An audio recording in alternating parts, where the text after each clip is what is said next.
This was the first one I made, a simple white on black menu, and I'm obsessed with how it turned out. The white toner pops so beautifully against the black, and that's something that most printers can't do without layering or specialty ink. This is one of the standout features of the iColor 560. Most standard laser or inkjet printers can't print white at all, let alone achieve that crisp, opaque contrast on dark media. The iColor 560 uses a dedicated white toner cartridge, which allows it to lay down while either under or over other colors in a single pass. That's what gives it the ability to make white graphic or text pop against black or dark backgrounds without needing layering tricks or specialty inks. It's a total game changer for designers who want bold, high contrast results without the hassle of multiple passes or registration issues. So I created my design in Canva, and then I downloaded it as a transparent PNG file and then uploaded that file into ProRIP Essentials. We're going to go over here to the top left, and we are going to click on uploading the image. I'm going to double click, and there is white font here, but you actually just don't see it in this image, but I know it's there. So next we want to make sure that our print mode is on black paper, and I already have my media size to letter. The resolution always defaults to the better choice that it thinks that you need. So we're going to do 600 by 600. The input tray, I'm going to change to the bypass tray, and the paper type we can change to cardstock because I'm using cardstock. Now this is going to be an underprint. So if you look at this image right here, it lays out the toners in the order that you need to do for underprint. So we're going to go ahead and switch the white toner and the cyan toner. So it's in this order. And I'm going to go over here to artwork before we switch toners. And I'm going to click right here to fill, make this bigger.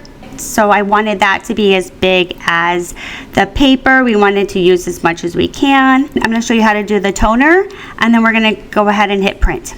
This is the iColor 560 printer, and all we're going to do is just pop that up. And you'll see the toner cartridges right here. So, and it even tells you that this is cyan, this is magenta, yellow, and white. If you noticed in the ProRIP Essentials software, it had a little image in the bottom right-hand corner that showed you the layout for the underprint. So all we're gonna do is move the white and the cyan. So it says for underprint to place the cyan right here, and the white will go right on the top. So it is that easy. I'm gonna go ahead. Now we're gonna go ahead and just close this. This is the bypass tray, and this is where I'm going to place the cardstock. So I'm gonna take the black cardstock and I'm just gonna place it right in here. And you can use the tray too. This is tray 1. I think it's best when you're using cardstock to use the bypass. So we're going to go ahead and place the cardstock right in here. And just want to make sure that you put it in and it's even. And we're going to go ahead and hit the print.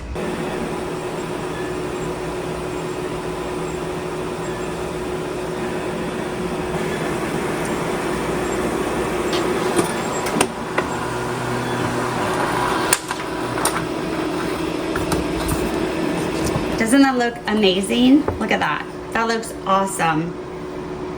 Next, I'm going to walk you through how I made this elegant wedding invitation using white cardstock and silver foil. It's such a simple process, but it really adds that extra wow factor to any invitation or card.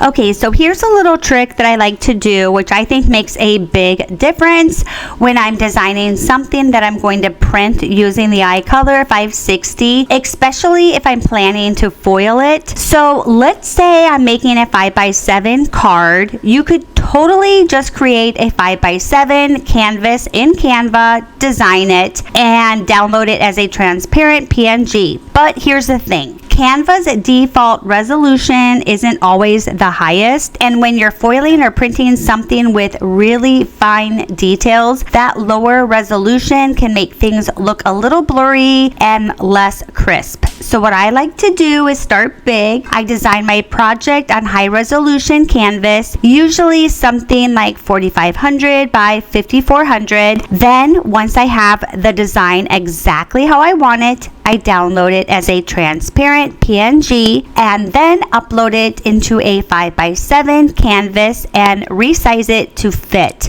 That way I get the best of both worlds. It's still sized perfectly for printing, but it also looks super clean and sharp because I started with a high res file. And trust me, that extra toner coverage makes a big difference when you go to foil it. Everything sticks better and it looks so much more professional. All right, let's talk about something super important when it comes to foiling, and this is one of those tips you don't want to miss. So when you're foiling, you always want to print using black toner. No matter what color foil you're using, whether it's silver, gold, red, blue, it doesn't matter. The foil sticks to the toner, not the color. So even if you want your final design to be a silver foil, for example, you still need to make those parts of your design black when you're getting it ready to print. Think of black toner as the glue for your foil. It's what the foil grabs onto when you are pressing it. Now, if you're designing in Canva, like I usually do, here's what you'll want to remember. Before you download your file, make sure that any part you want to foil is set to solid black. Not gray, not navy, but true black. I always use hex code 00000,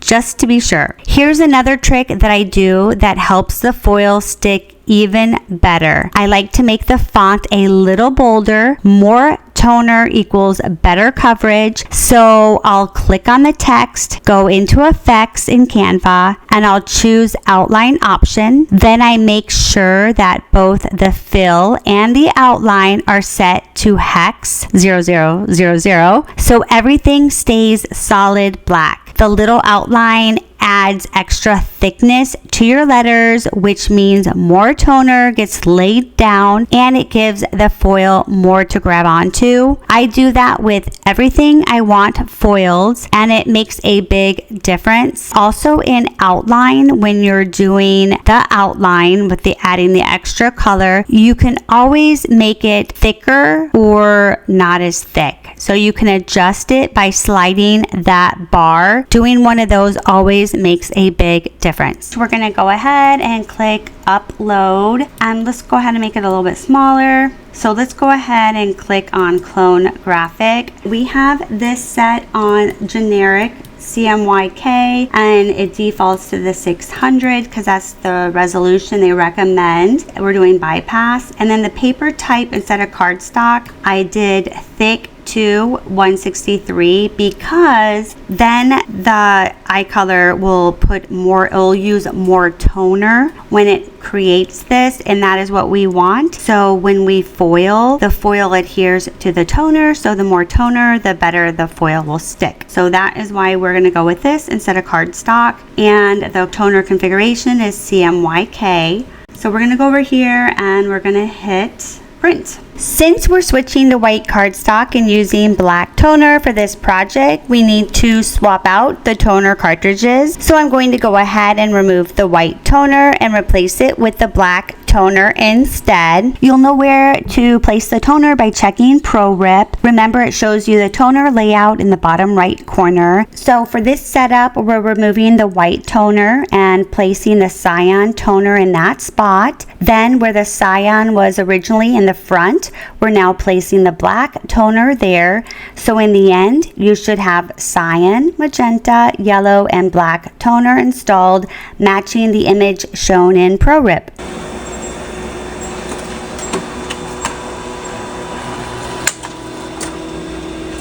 So we're going to go ahead and cut it before we do the foil. Alrighty, let's go ahead. We're going to place this in here and just slide it over. And this side as well.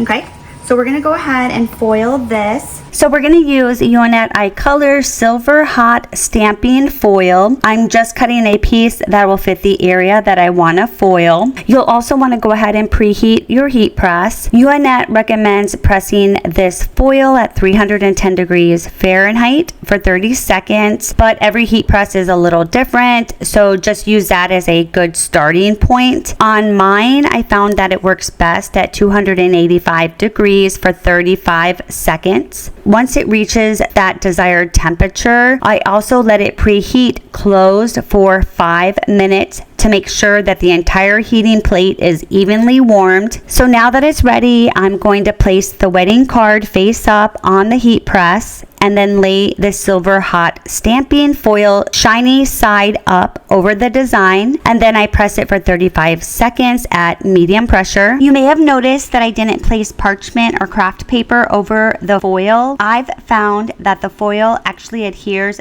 better without it, at least in my experience. I think skipping that extra layer helps the foil heat up more evenly. And just a reminder, the foil only sticks to the toner, so you don't have to worry about it sticking to your heat press.